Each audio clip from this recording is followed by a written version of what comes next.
पाप जो किया है वो अक्षम्य है। हम तो उसको नमाजवादी पार्टी कहते हैं, क्योंकि वो औरंगजेब के पक्षधर दिखाई देते हैं, जिन्ना के पक्षधर दिखाई देते हैं, परिवार के लोग हैं, वो तो माफी मांग लेते हैं, मान मनोबल हो जाता है। देसी में कह रहा हूं ना, लठो नहीं लोगे।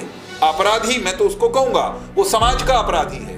अगर वे शब्द बाहर कहे जाते तो मुकदमे कई तरह के उनके खिलाफ दर्ज हो सकते थे। मैं समझता हूं मुकदमों की एक सीरीज खड़ी हो सकती थी। जो महापुरुषों का निरादर करता है उसके खिलाफ सख्त से सख्त दंडात्मक कार्रवाई होनी चाहिए। महापुरुषों की बात कर रहे हैं, समाजवादी पार्टी के एक सांसद हैं रामजी लाल सुमन जी, महाराणा सांगा के बारे में एक अभद्र टिप्पणी उन्होंने की है, देश का गद्दार उनको बोला है जी। इस पर क्या कहना चाहेंगे? महापुरुषों के सम्मान की बात है, वही देश में अपमान भी हो रहा है उनका। रामजी लाल सुमन नाम के सांसद ने राज्यसभा में कहा, उसकी निंदा के लिए मैं समझता हूं मेरे पास शब्द नहीं है।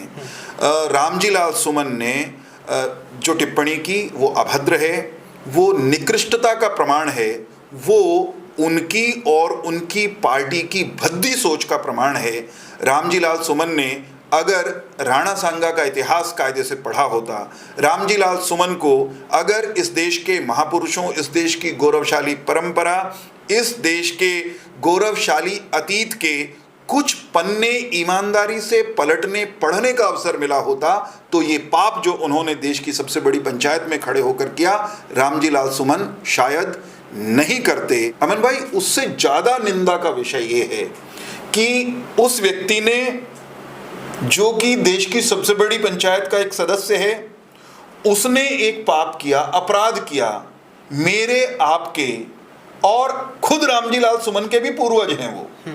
मैं वही कहना चाह रहा था। मैं ये कह रहा हूं कि एक व्यक्ति ने अपने, मेरे आपके और अपने पूर्वज को संसद के पटल पर गाली दी एक तरह से, तो ये गाली केवल उस महापुरुष तक नहीं गई, ये गाली मुझे भी है, ये गाली आपको भी है, और ये गाली एक मायने में रामजी लाल सुमन के स्वर्गीय नेता मुलायम सिंह यादव को भी है।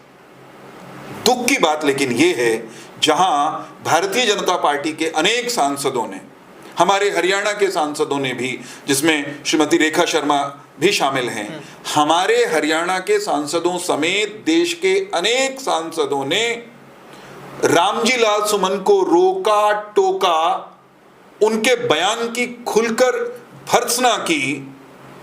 इसके ठीक विपरीत उनकी पार्टी के नेता अखिलेश यादव, उनको हमने रामजी लाल सुमन नामक अपराधी पापात्मा का बचाव करते हुए देखा। आज भी रामजी लाल सुमन नाम का अपराधी, मैं तो उसको कहूंगा वो समाज का अपराधी है, वो समूचे हिंदू समाज का अपराधी है। तो वो उस अपराधी, उस अपराधी का साथ दे रहे हैं अखिलेश यादव, उनकी पार्टी।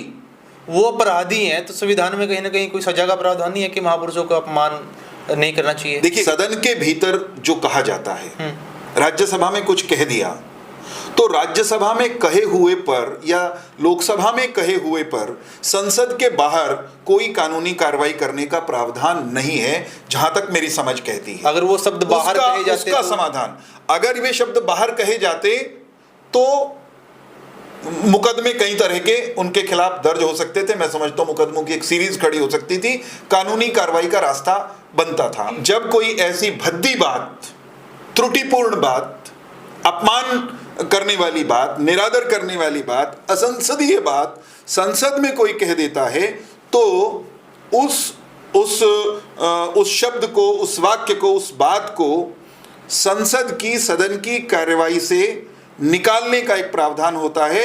सदन की मांग पर सदन के जो मुखिया होते हैं, सभापति होते हैं राज्यसभा में, या जो भी आसन पर उस समय बैठा हो, वो उसे कार्यवाही से निकालने का निर्देश दे सकते हैं। इस मामले में भी सदन की कार्यवाही से वो बात, वो गाली मैं जिसको कह रहा हूं, वो निकाल दी गई है। परंतु रामजी लाल सुमन ने जो कहा वो करोड़ों लोगों ने सुना, उससे करोड़ों लोगों की भावनाएं आहत हुई हैं। वो अक्षम्य अपराध मेरी दृष्टि में है। सदन की कार्यवाही से उसका निकाला जाना पर्याप्त नहीं है।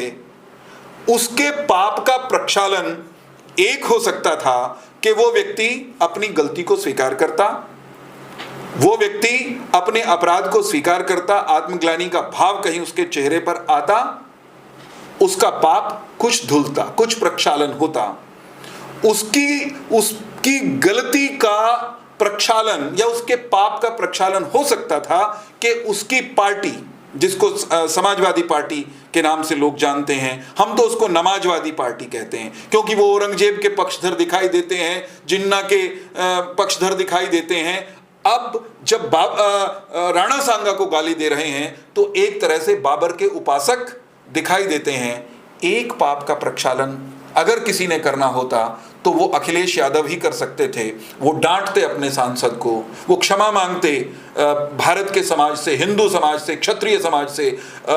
हम और आप जो राणा सांगा के वंशज हैं, हमसे, पूरे समाज से अगर माफी मांग लेते अखिलेश यादव तो शायद वो पाप कुछ कम हो सकता था। महापुरुषों का अपमान करके उसके बाद अपनी गलती मान लेना और उसके बाद जो मामला है वो रफा दफा हो जाता है। मैं फिर कह रहा हूं, आपने मेरी बात शायद अमन ध्यान से नहीं सुनी। मैंने कहा पाप जो किया है वो अक्षम्य है, जो गाली दी अक्षम्य है, लेकिन अगर माफी मांग ली होती, अगर कहीं ये भी कह दिया होता, झूठा सच्चा भी, कि मुझसे गलती से कहा गया, मैं क्षमा मांगता हूं, या ये कह दिया होता किसी अखिलेश यादव ने कि मेरे सांसद ने जो कहा मेरी पार्टी का उससे कोई संबंध नहीं है, ये उसकी व्यक्तिगत टिप्पणी है, तो कुछ कम हो जाता।